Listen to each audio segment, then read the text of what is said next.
సింధూరారుణ విగ్రహాం త్రినయనాం మాణిక్యమౌళిస్ఫుర తారానాయక శేఖరాం స్మితముఖీమాపీనవక్షోరుహాం పాణిభ్యామలిపూర్ణరత్నశశకం రక్తోత్ఫలం బిభ్రతీం సౌమ్యాం రత్నఘటస్థరక్తచరణాం ధ్యాయేత్పరామంబికాం అరుణాం కరుణాతరంగితాక్షీం ధృతపాశాం కుశపుష్పబాణచాపాం అణిమాదిభిరావృతాం మయూఖైరహమిచ్చేవ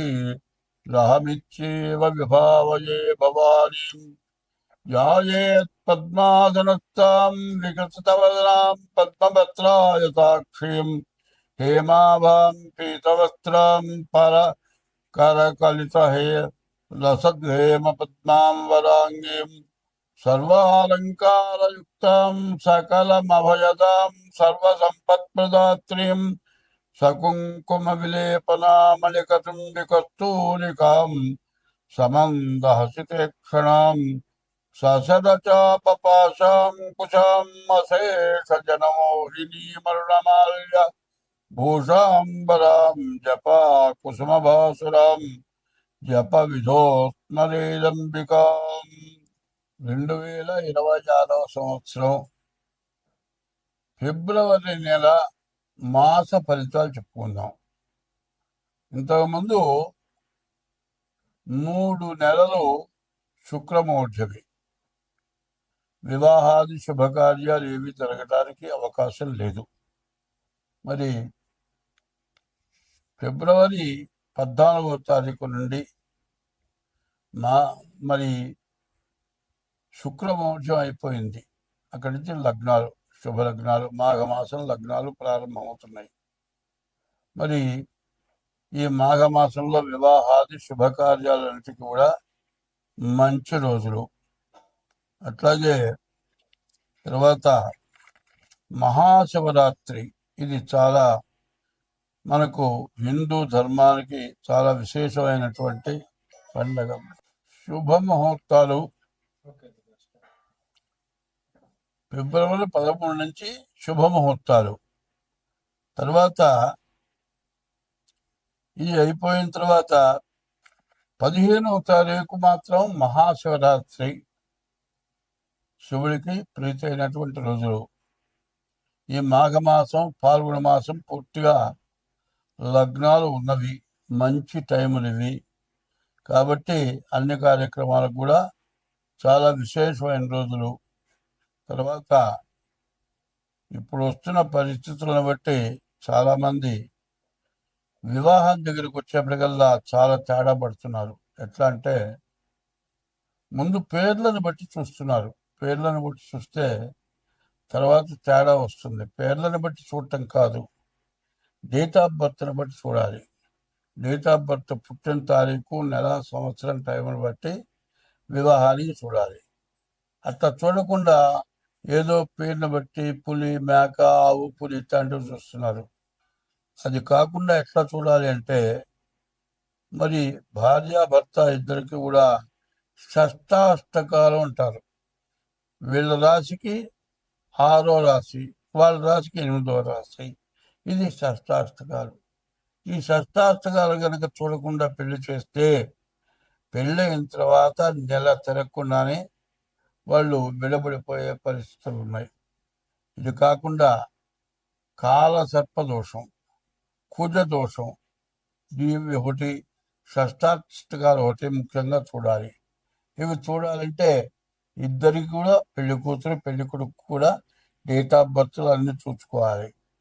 ప్రతి వాళ్ళు ఏం చేస్తున్నారంటే వివాహానికి ఖర్చు ఎంత ఖర్చు పెడుతున్నారంటే, ఒక భోజనం, పాట కచేరీను, మరి సరిగ్గా చెప్పాలంటే మరి ఈ భోజనం ఎట్లా ఉంటుంది, అంతా రకరకాలైన పిండి వంటలు విపరీతమైన ఖర్చు పెడుతున్నారు. బఫే అంటారు. ఈ బఫేలో వాళ్ళు 20 రకాలు చేస్తే వాళ్ళు 30 చేయాలి, వాళ్ళు 50 చేయాలి, ఒకళ్ళు 60 చేయాలి, పాట కచేరీ పెట్టాలి. ఈ పెళ్లి జరిగేటప్పటి ఖర్చు దాదాపు లక్షలు పెడుతున్నారు. కానీ ముఖ్యం ఏంటంటే పెళ్లి జరగాలి అనేటట్లయితే, పెళ్లి జరిగితే రేపొద్దున భార్యాభర్తలు ఇద్దరు కూడా కలిసి శాశ్వతంగా జీవించాలి. అది కావాలి అంటే సరైన తెలిసిన వాళ్ళ దగ్గర చూపించుకొని పెళ్లి చేయాలి. అట్లా కాకుండా బ్రాహ్మడు లేకపోతే జ్యోతిష్యం చెప్పేవాడు ఇది ఇట్లా చెప్పాలి, దీనికి ఇంత ఖర్చు అవుతుంది అనగానే ఎందుకు ఇంత ఊరికే చెప్పండి, తేలిగ్గా చెప్పండి. తేలిగ్గా చెప్పేది బరువుగా చెప్పేది ఏంటి? తేలిగ్గా చెప్పాలంటే డేట్ ఆఫ్ బర్త్ లేకుండా చెప్పలేము. డేట్ ఆఫ్ బర్త్ లేకపోతే హస్త సాముద్రిక ద్వారా చెప్పాలి. వీళ్ళ కలియకుంటుందా ఉండదా, విడబడిపోతారా? అది తెలుసుకొని పెళ్లి చేయాల్సిన బాధ్యతలు తల్లిదండ్రులకు ఉన్నాయి. తర్వాత పిల్లలు చదువుకొని ఉద్యోగం చేస్తున్నారు. ఉద్యోగం చేస్తుంటే ఆడపిల్ల మగపిల్లలు కూడా అక్కడ ఉద్యోగం చేస్తున్నారు. వీళ్ళు మాట కలిసి మేము ప్రేమించుకున్నాం, మేము పెళ్లి చేసుకుంటాం. వాళ్ళు సెటిల్ అయిపోతారు. సెటిల్ అయిపోయి తల్లిదండ్రుల దగ్గరికి వచ్చి నేను ఒక అమ్మాయిని ప్రేమించాను, నేను పెళ్లి చేసుకుంటాను.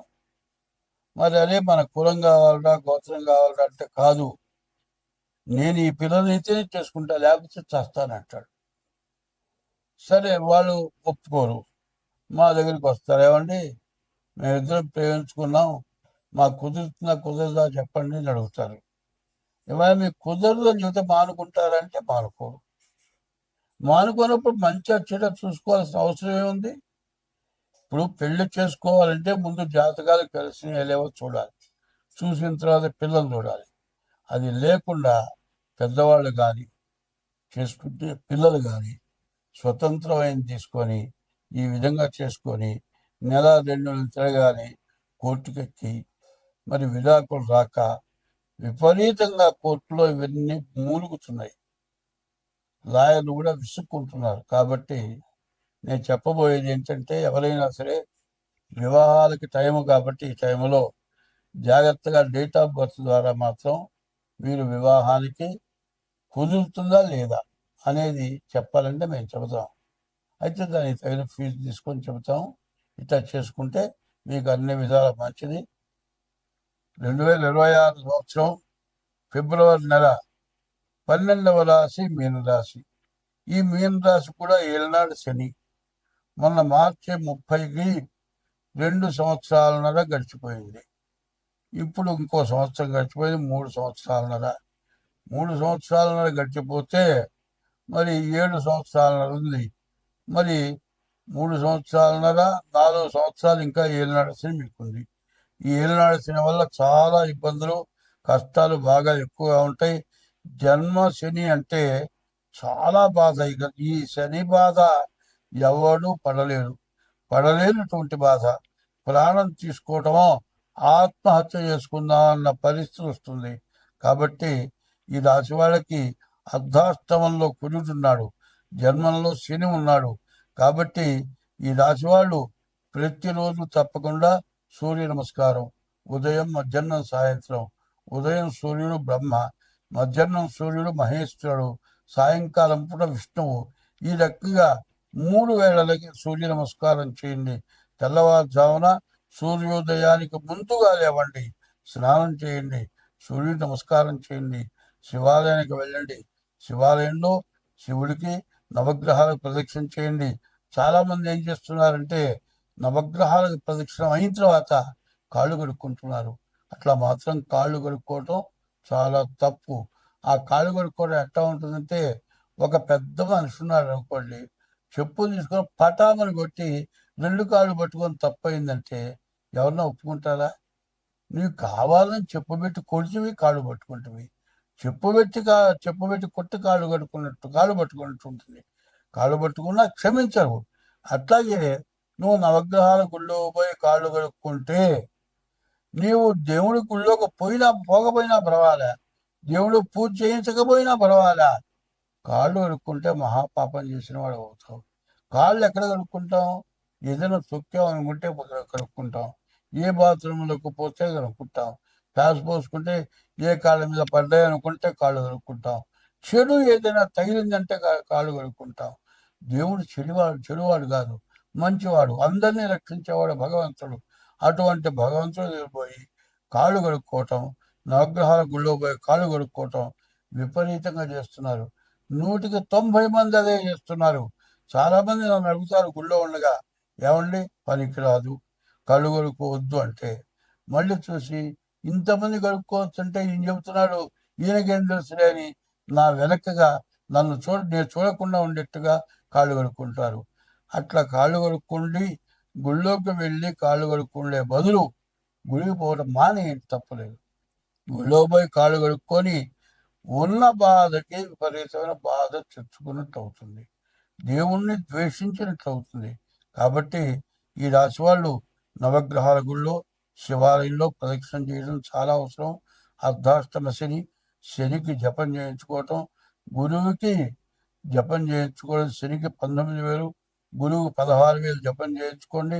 నల్ల నువ్వులు శనగలు దానం ఇవ్వండి. మీ డేట్ ఆఫ్ బర్త్ చూపించుకోండి. డేట్ ఆఫ్ బర్త్ ద్వారా మీ జాతకం ఎట్లా ఉందో చూపించుకొని జాగ్రత్తగా ప్రవర్తించండి. ఇప్పుడు చెప్పబోయేది అందరికీ ఏమిటంటే 2027 వరకు కూడా ఎవరికి ఏ రాశి వాళ్ళకి కూడా పూర్తిగా బాగున్నది అని చెప్పడానికి ఎక్కడ అవకాశం లేదు. ప్రపంచ దేశాలకే బాగాలేదు. ప్రపంచ దేశాలకే ఇబ్బంది వస్తే మనకేమవుతుంది? యుద్ధాలు, విపరీతమైన అంతర్యుద్ధాలు. ఈ అంతర్యుద్ధాల దగ్గర ఉప్పు దగ్గర నుంచి ప్రతి వస్తువు రేటు పెరుగుతుంది. నీవు చేసే ఉద్యోగంలో కానీ, నీవు చేసే వ్యాపారంలో కానీ వచ్చే ఆదాయం అన్నా పెరుగుతుందా? పెరగదు. ఆదాయం మాత్రం తక్కువే ఉంటుంది. కానీ ఈ ఆదాయం తక్కువ, ఖర్చు ఎక్కువ. పైన ఈ వాతావరణం బాగాలేదు, విపరీతమైన వర్షాలు కురిసినాయి. రేపు రాబోయే కూడా విపరీతమైన ఎండలు కాస్తాయి. దీనివల్ల రోగాలు, వ్యాధులు ఎక్కువ అవటం, జనానికి మందులు ఎక్కువ అవుతాయి, ఖర్చులు ఎక్కువ అవుతాయి. కాబట్టి ఈ రాశి వాళ్ళు ప్రతి రాశి వాళ్ళు కూడా తప్పనిసరిగా మీ జాతకాలు చూపించుకోవడం చాలా అవసరం. జాతకం చూపించుకొని దానికి తగినట్టుగా మీరు ప్రవర్తిస్తే మీకు ఎంతైనా మంచిది. అట్లా కాకుండా ఏదో చెప్పాళ్లే, విన్నాములే అని అనుకునేటట్లయితే మేము చెప్పి మీకు ఏమీ ఉపయోగం లేదు. మీరు అందరూ బాగుండాలని ఉద్దేశంతో మీ జాతకాలు చెప్పడం జరుగుతుంది. కానీ ఏదో మీ దగ్గర డబ్బులు వస్తాయి, డబ్బులు తీసుకుందామనే ఉద్దేశంతో జాతకాలు చెప్పే విషయం కాదు. ఎందుకంటే మాబోటి వయసు వాళ్ళు స్వార్థంతో ఏది చెప్పరు. నా వయసు 80 సంవత్సరాలు. ఈ వయసులో మీ దగ్గర ఏదో డబ్బులు కాజేయాలి మాత్రం మేము చెప్పం. కాబట్టి మీరు చెప్పింది బాగా అర్థం చేసుకోండి. ఏమవుతుందంటే అంతా మునిగిన తర్వాత ఏమనుకుంటే లాభం? ఒక శాస్త్రం చెప్పుంది, కరివి మింగిన వెలగ పండు కరళిని సుమతి అని. ఏనుగా వెలక్కాయ మింగుతుందండి. వెలక్కాయ మింగేటప్పుడు కూర్చుంటుంది, ముడ్డెమ్మడ వెలక్కాయ పడుతుంది. అది పడేటప్పుడు వెలక్కాయలో గుజ్జు ఉండదు. డబ్బు వచ్చేటప్పుడు, ఐశ్వర్యం వచ్చేటప్పుడు దానంతా గబగబ వచ్చేస్తుంది. లక్ష్మి చంచలమైంది. లక్ష్మి ఇచ్చే ఐశ్వర్యం ఏదో రోజు పోయేదే, చంచలమైంది. ఈశ్వరుడిచ్చే ఐశ్వర్యం శాశ్వతంగా నిలబడేది. కాబట్టి మీరు ఎప్పుడైనా సరే ఈశ్వరుడిచ్చే ఐశ్వర్యమా, లక్ష్మి ఇచ్చే ఐశ్వర్యమా? లక్ష్మి చంచలమైంది. కాబట్టి మీరు జాగ్రత్త ఎంత పడితే ఉన్నప్పుడు జాగ్రత్త పడాలి. పోయిన తర్వాత జాగ్రత్త పడితే ఏమి లాభం? ఉన్నప్పుడు పోకుండా జాగ్రత్త పడండి, అన్ని విధాలా బాగుంటుంది.